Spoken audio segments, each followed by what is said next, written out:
Okay, so we're going to talk for a couple minutes about some people who've been really influential to you, um, well-known people, and so let's talk about Nelson Mandela. Okay.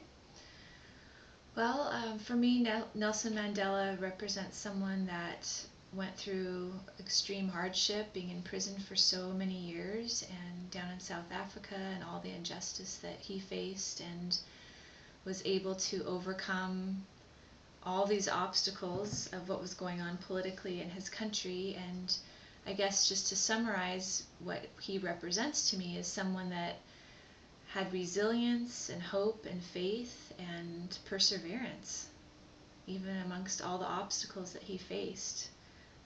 Being in jail for decades and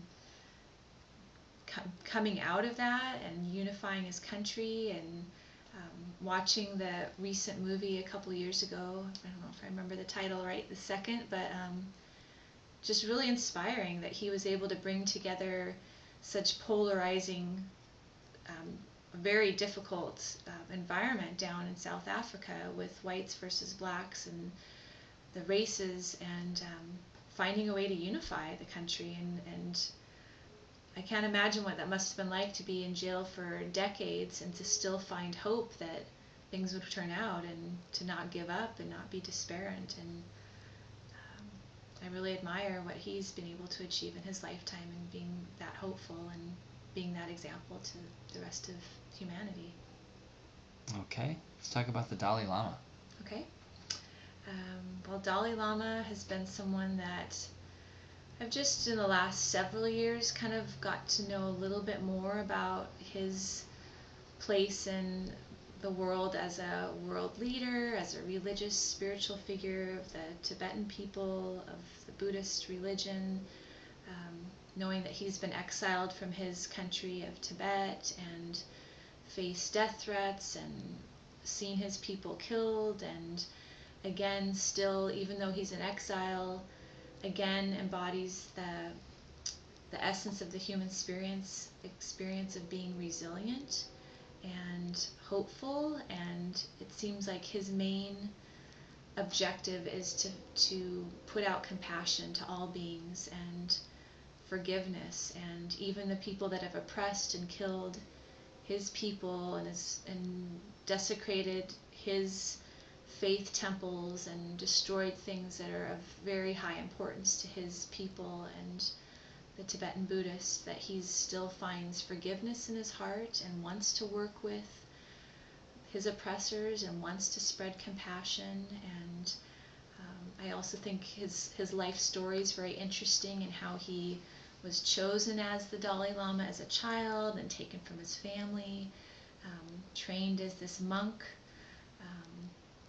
learning the ways of that lifestyle, and being a beacon of someone that's willing to come to America and travel all over the world, and seems very hungry for knowledge. He seems to be one that is also very interested in scientific information, and has contributed a lot, I think, to kind of just the meshing of some of the spirituality and even scientific thoughts, whether that's about mindfulness or about medicine and neurobiology. But I think he's added a lot to our world, and shortening the distance between cultures. And I guess my takeaway from him is just really stands out is the compassion that he shares with all people without holding a grudge or anger, even in the worst of circumstances.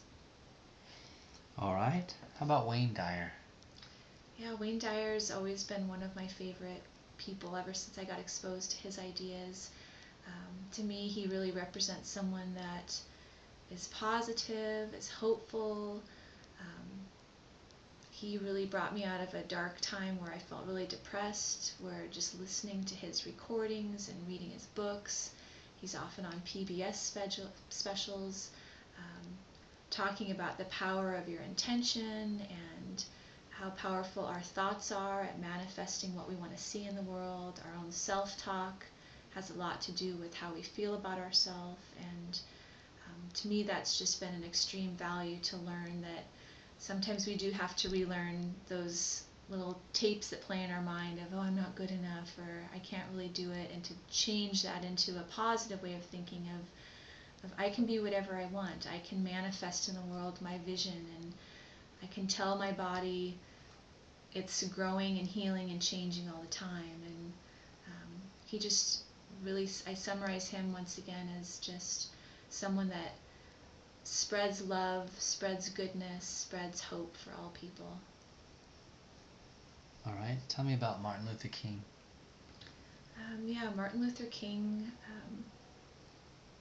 I guess for me, he represents someone, again, that fought for his beliefs in a time in our country's history in the 50s, 60s primarily, where there was a lot of awful tension and racial divides, and I know he was also a man of faith and spirituality and a reverend, and the more I know about his story, and I would like to learn more about his life, the more I just am inspired by the fact that this man truly believed in fighting for equality and justice in a non-violent way. It wasn't about punishing the oppressors. It was about finding that common goodness in humanity and working together, all races, even when it's difficult, fighting for justice. And to me, that's been really inspiring, that someone can continue in all the death threats and fear that was probably projected at him and ultimately was what did him in, but that his family continues his legacy of hope and of social change. Okay. Deepak Chopra. Yeah, Deepak Chopra is somebody that's really been interesting for me to read some of his books. I had the pleasure of seeing him lecture a couple times and have him sign one of my books. And he's a medical doctor who was trained in India. He's of Indian origin and is a medical doctor here in the United States. But he's really interested in health in general, and maybe even a little more towards the natural health perspective. And it's been inspiring for me to read his wisdom about how our bodies can heal and can be nourished through natural ways. That's not just the traditional way that we think of mainstream medicine, but he's got such a great blending of understanding of the traditional medical system and the alternative community. And even more recently in years, I know he's written a lot of books about spirituality, and I think one of his titles is the 7 Spiritual Laws of Success or something like that. And I just think he's a really interesting man that's put a lot of goodness out into the world, and his ideas are appealing to me because, again, I think they're hopeful, they're inspiring. He's trying to make the world a better place by sharing that information and empowering other people. Tell me about Mother Teresa. Yeah, Mother Teresa, I think she stands out as a wonderful humanitarian that was very selfless. My understanding about her is that she often would say that, if you're having an anti-war rally, I won't go to that, but if you're having a peace rally, I'll go to that. So she seemed to put her intention forward about what she wished to manifest in the world, and just her heartless giving, all the things that she did in Calcutta, with working with sick, working with children and orphans. I've had friends back in the mid to late 90s when I was at Seattle U.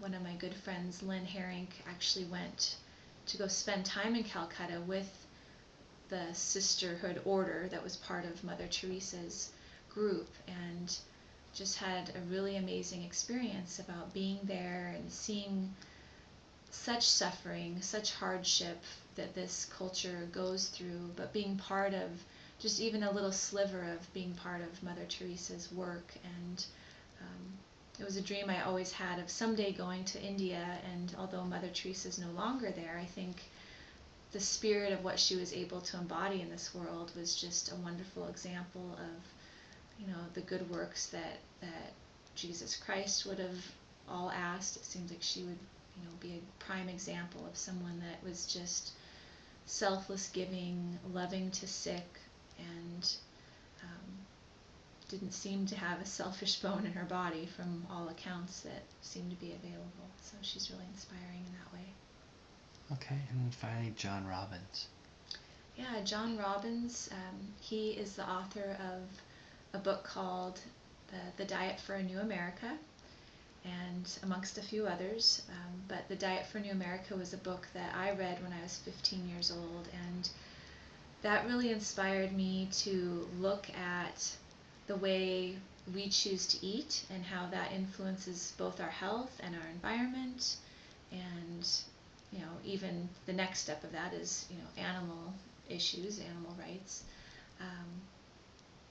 He's also written a book more recently about the healthcare system and our place in that. And but I think what stands out to me with John Robbins is that he was someone that was willing to let go of his family fortune of the Baskin-Robbins chain, and instead of becoming a millionaire, billionaire, inheriting his family legacy of selling ice cream, which in his heart felt like it wasn't serving the greater good by promoting kind of a junk food, he really did a lot to educate people through his writing about just being more mindful about the choices we make with what foods we eat and how that impacts our health, how eating lower on the food chain, more plant-based foods, make a difference environmentally. And so I always feel like he was inspiring for me in my path becoming a vegetarian years ago. Great, thank you. Yeah. Thanks.